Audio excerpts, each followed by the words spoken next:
Hi, welcome back to Redhead Art. Today I've got another creative guest. I've got Kira here from My Fussy Eater, and she's going to show us how to make these amazing energy balls. They're so easy and so tasty.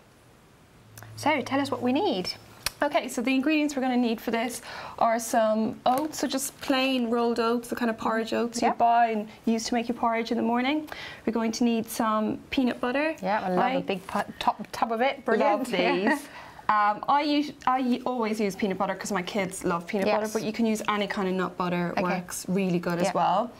And also, if your kids have any allergies, nut allergies, sunflower butter is great. Oh, excellent! That's a nice tip. Yeah, it's a really good alternative for anything that requires nut butter. You can replace it with sunflower butter. Brilliant. We're also going to need some shredded coconut. Yeah. Some flaxseed. Yeah. Now this isn't essential to this recipe, but I like to put it in for an extra vitamins, sneaky bit of nutrition. I guess the basics are your peanut butter or your sunflower butter and oats, and everything else is extras. Yeah, everything after that is kind of sneaky nutrition for the kids. Oh, I love sneaky nutrition, yes. Or a taste. Honey as well to taste, to sweeten it up, and also helps to bind everything together. I can imagine, I also like to add a little bit of vanilla extract. Brilliant, Again, for taste, it just gives it that sweet kind of vanilla taste, which is really nice. They smell amazing, by the way. And then finally, any kind of toppings or extra. So today we're going to use these confetti sprinkles, which my kids love, because they see these and they think cake. Yes, and exactly. They're obviously not cake, but they think it's cake. Well, it's like cake, to be honest. It's sweet, it's tasty, so you know. And it looks colourful, because that is the thing about... Also, you could roll them in little confetti hearts for Valentine's.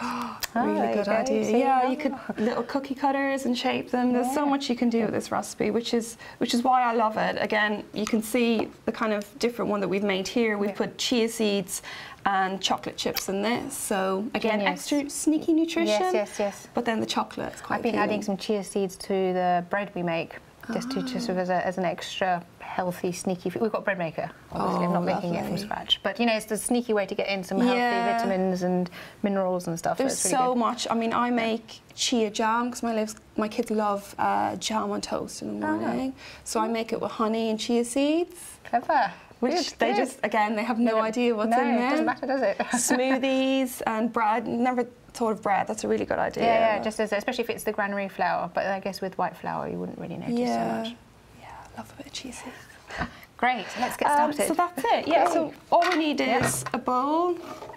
A lovely decorated bowl. My daughter decorated with stickers. And... Okay, so do you want to do it? Well, we'll do it together. You can do the messy bit. Okay, you can do the measuring. We might have to do it with the kids. So, how much? 1 cup of oats, and I always use a cup. So I know that's kind of like American measurements, but even for a lot of that's perfect. For a lot of UK recipes, I use cups because it's just easier than. And especially if kids are helping you, right? Oh, exactly. And just I'm too lazy to drag the scales out. Not lazy. Time poor. So it's 1 cup of oats, and then a half a cup of your peanut butter, nut butter, or whatever it is that you're using. That's interesting. So half, So half of that, Oh, this will be fun. Oh yes, you're helping us spin. I should have probably stirred it, shouldn't I? Sorry. It's okay. Does it matter that we took the liquid out first? No, I think there's just this. That looks about half, doesn't it? This brand of peanut butter, I think it kind of separates because it's supposed to be quite natural. Yes, that's always good. We do like tip. Just chuck it straight in. Great. And then we're going on to our smaller measurements. We need a tablespoon. I'll let you do that whilst I drip this. Okay, so we need 2 tablespoons of the flaxseed. Brilliant. Which again, I put into so many things. Oh, and that's ground. It's ground, so the ground flaxseed. And it's probably better to digest, is it? It is, apparently it's a lot easier to digest. And again, it's not bitty because your kids don't like little bits. No, like it. And yeah, I love this because it's full of fibre, omega-3s, which we know are so important for growing children. Or do you need the plate? We're going to roll onto that. I'll take a napkin. You could take a napkin. There we go. So if you have kids that don't eat fish and you're worried about getting omega-3s, flaxseed is a great alternative. Thank you, that's good. Yes, my son doesn't, my daughter does. So it's good for my son, definitely. Well, both of them obviously. It's one of those foods that can be quite tricky, especially with younger kids. Onto the shredded coconut, we're going to need 2 tablespoons of this as well. Excellent. Just start stirring whilst you get the... you can stir away. And then finally the honey, another 2 tablespoons. Okay, so it's not too much. It's not. I mean, considering the amount you make, I usually get about 12 energy bites from this. Okay. So 2 tablespoons of honey for like kind of 12 portions, I think is quite good. Yeah. It's an easy recipe to remember as well. It is, yeah. I'm going to so make this with my kids. I'm thinking even if we use the sunflower butter, I might do these at my son's birthday party with the kids. Yeah, that's good. One of them has got a mild nut allergy, but you know, intolerance. But I still think obviously it's good to go safe. It is sunflower. If I use that, then that's quite a nice way of making it really inclusive but tasty. Absolutely, and especially if you want to send them into schools, because so many schools are nut-free now, and it does make kind of healthy treats a little bit tricky. Yes. How's that? So yeah. Is that good? Maybe a little bit more. Sorry. Yes, Mum. You can get your hand in. I was going to say, would you get your hands in?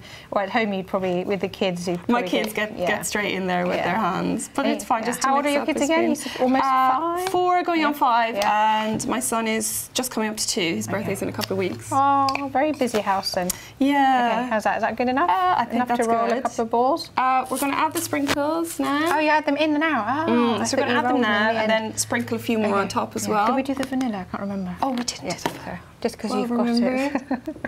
Again, you see, you don't have to. It's made up as you go along in that sense. So it's not whatever an you have in exact the cupboard. science. Just chuck it in. But as you've got it. So the vanilla, yes, about half a teaspoon. Okay.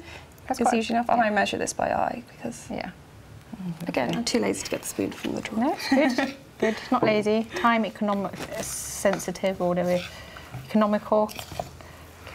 Oh wow, this smells amazing. It does smell good, doesn't it? It does smell really good. I think it's a combination. The peanut butter smells good, but then the sweetness from the honey and the vanilla, and it really starts to smell good. Yeah. Now we're going to add the sprinkles. So again, you could just do this by eye. Yeah. I thought you were going to roll it in the afterwards, so it's fun that you've put them in already. Yeah, I put them in just to make sure they go all the way through. Yeah. So they don't fall off. Yeah, and they don't feel cheated when they bite in. There's no sprinkle. Oh, okay. I hadn't thought of it like that. That's good. Definitely more fun as well. Look at that. That looks so sweet, doesn't it? Look at that. I love it. I'm excited. It looks like cake mousse. And I've got lots of kids who watch my channel. Thank you. So it's really nice to have some fun things for them to make in the kitchen. It's great. It is, and it's so easy because you don't need to cook. You don't need to turn on the cooker. You don't need to turn on the gas and the stove. It's safe as well. You can leave the kids in the kitchen doing this. In the classroom, because I know they often make bakes at school, so that'd be quite nice at school as well, wouldn't it? Absolutely. Again, and it's really easy, and it's simple ingredients. Yes. I mean, I always have these ingredients at home. It's one of those and healthy, store cupboard essentials. Brilliant, yeah. So. Yeah. And now we just roll. We just roll. You've done a great job of stirring. Oh, yeah, really good. Yeah, so we're just going to roll. If you want to just dig in. Yeah. I mean, again, it just depends the size, the kind of bites you want to make. Yeah. These are kind of generally the ones I make because my kids are a bit younger. Yeah. But for older kids, I'm also thinking these would be good for, my kids often get an extra snack if they've got an afternoon club at school. Yeah. So this is sort of just to keep them going. And also we're not obviously nut-free school. We don't take, I can't give them, but this is nice bit of, if I do it with the sunflower butter again. Brilliant. And you say you refrigerate them just to hold them a little bit? Yeah, so we're just going to roll them up and then refrigerate because you can see the mixture's still quite soft. Yeah. So if you refrigerate probably for about anything from 30 minutes. Okay, great. And they'll last the day after that as well? They'll last for several days. Okay. I usually make double, even a triple batch. Oh, wow. So and then I keep them in the fridge for, 3 to 4 days is absolutely fine. I usually keep them up to 5. Brilliant. Brilliant. Yeah. Excellent. So you've shown us how to make this. Stay tuned because you must hear more about Kira's channel and we'll talk all about it, and also make sure you visit, obviously. Right, so thanks for showing us how to make those. Really yummy. So you can see our finished products. So show us what else you've got and tell us about the channel. Yes. So I've brought a kind of a selection of the kind of foods that I make. So, and it is basically the food that I make for my family, that I make for my kids. I'll start with these two first and explain why they are both on sticks. Yeah. I have learned, because I've got my oldest child is 4 going on 5. Yeah. I've learned over the last couple of years that if I put something on a stick, she's more inclined to eat it. It's funny, isn't it? I guess it's fun then, isn't it? It is, and so many parents have said the same thing to me since. So put a grape on a stick and they'll eat it. Just put it on a stick and they'll eat it. I love that. Great idea. So these, first of all, it's just such a simple idea. It's just basic corn on the cob.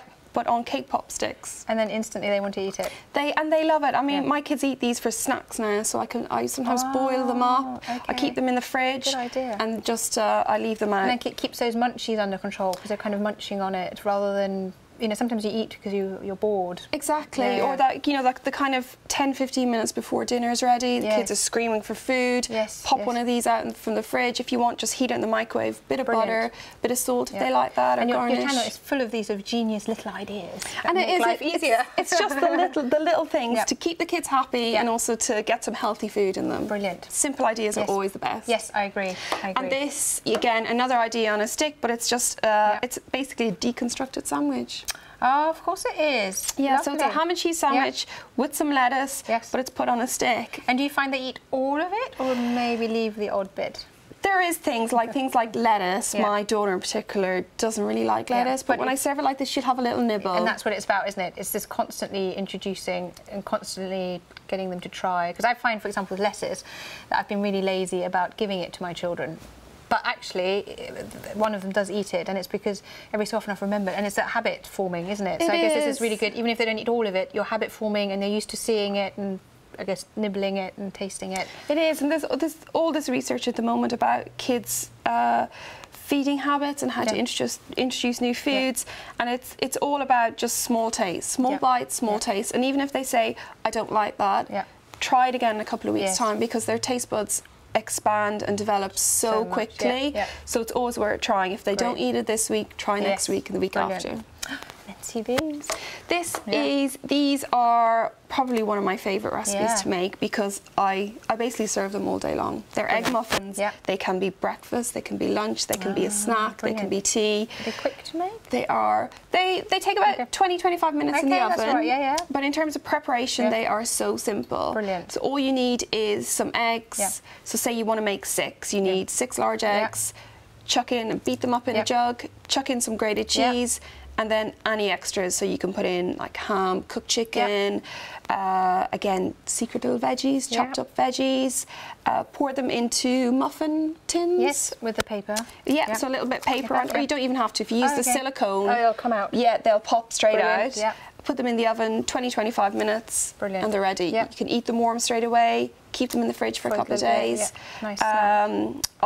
Looks nice too, doesn't it? And it's a nice kind of lunch if your kids go in with lunch. People do forget that we eat with our eyes. It's not. I mean, obviously we taste as well, but the visual is actually quite a big part of it, especially for children, I guess. Absolutely, and I think especially with veggies, and for some reason my kids seem to prefer raw veggies, which is probably actually better, probably a bit healthier. And they like them like this, chopped up, different colours. It just makes it a little bit more interesting. Similar to the lettuce, it's just keep trying. Keep trying, just little bites. Mine used to not eat pepper, but her brother did. And because I kept giving it to him, she always got a small piece on her plate. And now she eats it, so it's been really good. Exactly, so my children, they kind of have different preferences for veggies. So one might get more carrots, one more peppers. But as long as they're getting something and they're sharing whatever's kind of on the plate, then that's great. And I mean, well, we're going to close up now, but Kira's got some great recipes for the whole family, for all age groups, all really easy. And whenever I watch her channel, I'm like, oh, I really fancy that. I really want to cook it. So it's really, really great channel. So do hop over, do take a look, and do subscribe.